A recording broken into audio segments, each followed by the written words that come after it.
Thank you so much for that, Skip. And Amy, thank you for your lovely comments as well. And thank all of you for coming out tonight. I mean, about a month ago when we were planning this launch, Amy and I were at the bistro and we were talking about what this could be. And I remember saying, do you think, it was about a month out, so I remember saying, do you think that we can get 50 people in 3 weeks? And the fact that we got over 100 in 3 hours just really speaks to how much you guys love free wine. I'm kidding. It speaks to how important our careers are to the quality of our lives. And I've been asked many times how I got started writing about this topic. And up until this very moment, I've always said that it was the lessons that I learned from Skip. And that's true, because I meant what I said in the dedication, Skip. If everyone built women leaders the way that you do, there would be no need for this book. But there's actually more to this story, and there's other career lessons that I have learned here that absolutely set the stage for the book that we're celebrating tonight. And these are lessons that I have learned from my family.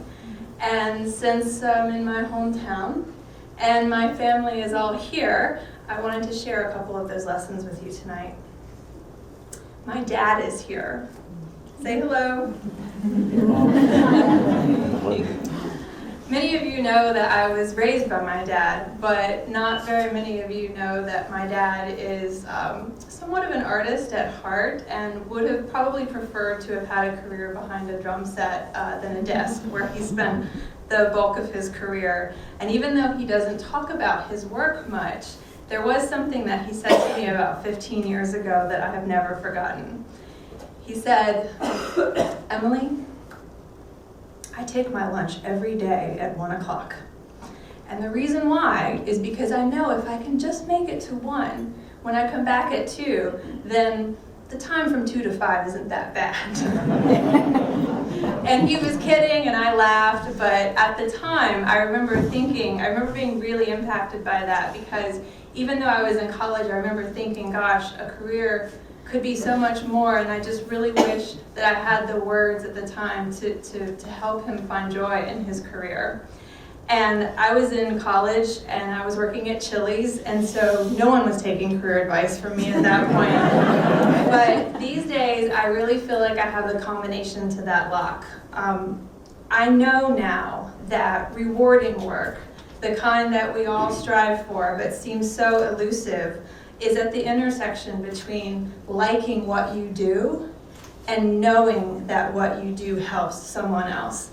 And it could be one person in the way that Skip helped me, and it could be thousands of people the way that College Summit helps your students.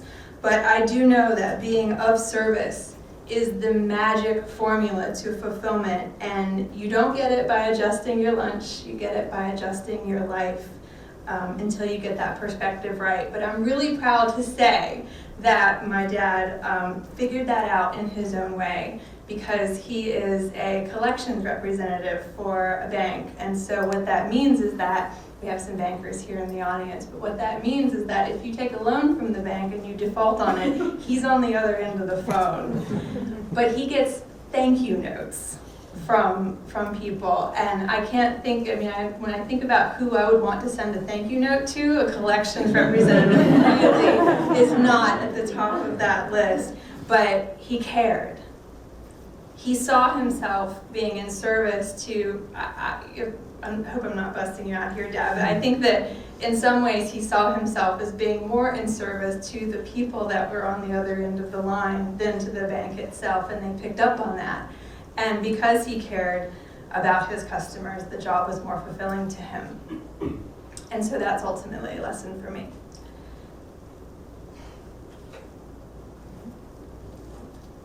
My mother is also here tonight.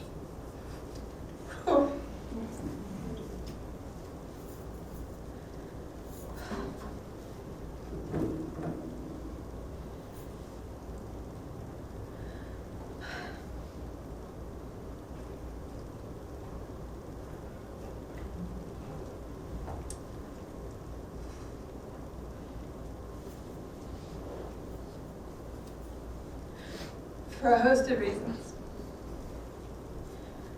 And my mother didn't have a career that we would define as we would define it in this room. But one of the main ones is that she always had my stepdad. And he was a bridge painter. And one day he went to work and he never came home. He pulled up to a job and he got out of his car and he had a heart attack. And he collapsed and he died on the spot. And as I've watched my mother try and pick up the financial pieces of her life over the last few years, I am reminded that life is unpredictable and sometimes the Calvary doesn't come. And my mother is also a huge reminder to me that being of service in this role, for me, is how much I want all of you to have the freedom that earning enough of your own money provides. And specifically, I am talking about the freedom to simply walk away from any situation that doesn't serve you. My mother hasn't always had that option. But I know that she is proud that her story is a big part of mine and the reason why I do this work. I would love to sing about empowerment like Beyonce, but I can't sing, and as you can see, I have no backup dancers. So I use my voice a different way. I speak for her. And I talk about careers because while not everybody will agree with this, my background tells me that career and empowerment go hand in hand. I've had another example in this regard. My grandmother is here today. Say hi. Aww. I should point out to you guys that none of my family has seen me speak except for YouTube. So this is probably a little bit of a surreal surprise to them.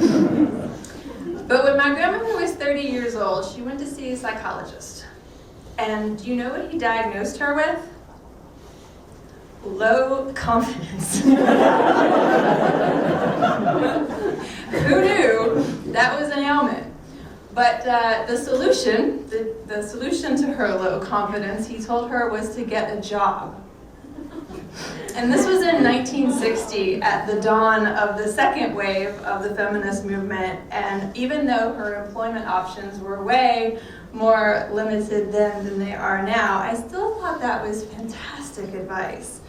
And I'm not going to bore you with the stats of the levels of women who have achieved, who have appeared at the highest levels in business since my grandmother saw that psychologist, but they're all in the book. And we both know that they're abysmal. And there's obviously a lot of discussion about why this is, right? Is it a confidence gap? Is it an ambition gap? But there's one thing that I can tell you for sure, from my own experience and from the countless executives that I have interviewed, and it's that your voice is a muscle, and the more you use it, the stronger it gets. And a big part of using our collective voice is to stop the dialogue about